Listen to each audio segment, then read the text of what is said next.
محتلة، وصنعاء محتلة، وبغداد للأسف محتلة.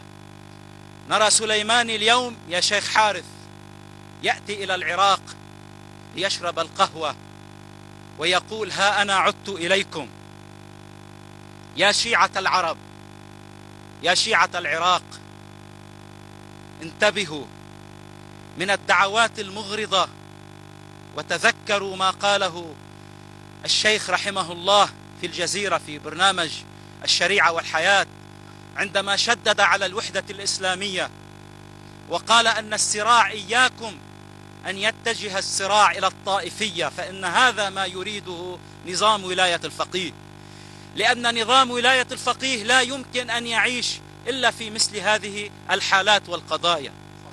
فنحن جميعنا ديننا الإسلام، وربنا واحد، وقرآننا واحد، ونبينا واحد. إنما عدونا أيضا اليوم الذي يتغلغل في الأمة العربية هو واحد. انظروا إلى عواصمنا، إلى بلادنا. لماذا طهران مستقرة؟ لماذا طهران آمنة؟ لماذا كل المصائب عندنا نحن العرب؟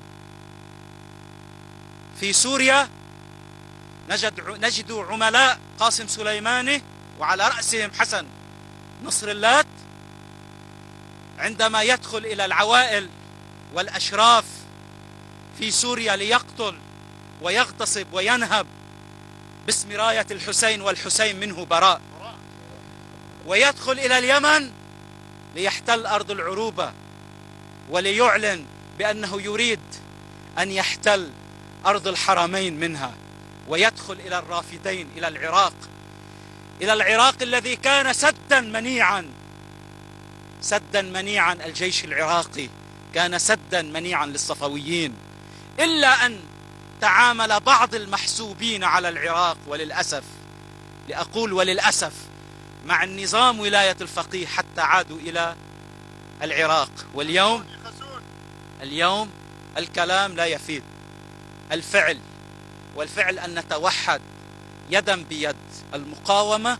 المقاومة الشريفة، لأن العراق اليوم أرض محتلة من النظام الإيراني، ليس من الشيعي، من النظام الإيراني. لأن النظام الإيراني، يا شيعة العراق، يا شيعة لبنان، يا شيعة سوريا واليمن، إن النظام الإيراني يتخذكم جسرا ومحبرا وأدواتا ليتغلغل في الأمة ولا يحسب لكم حساب. إن هذا الاحتلال باطل، وإن الباطل لا يبقى، ونحن الحق، وسوف نأتي إليه إن شاء الله عاجلا أم آجلا. ونقول يا شيعة العراق، إن كنتم من أتباع أمير المؤمنين علي بن أبي طالب، هو القائل: كن للظالم خصما وللمظلوم عونا. أنتم اليوم مع الظالم، إياكم وثم إياكم. اليوم عمل بلا حساب، لكن غدا حساب بلا عمل. عودوا إلى أنفسكم، عودوا إلى أصالتكم، عودوا إلى عربيتكم، إلى عراقكم، وطهروا المحتل. وانظروا إلى السيد السيستاني. أنا أعرف ماذا يجري في مكتب السيد السيستاني. المخابرات الإيرانية هي المتحكمة، لا يفقه ولا يعرف ولا يرى أي بيان، وكل ما يصدر عنه من فتاوي مغرضة هي تصب بمصلحة النظام الإيراني.